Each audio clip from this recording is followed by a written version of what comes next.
मैं पहले वाजे कर दूं कि मैं ये मीडिया टॉक इसलिए नहीं कर रहा कि मैं तरीके साहब को छोड़ूं।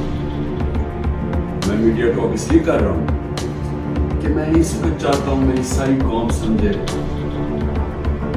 कि मेरी तरह का आदमी सियासत में क्यों आया और उसने ये इतनी लंबी 27 साल की स्ट्रगल क्यों की।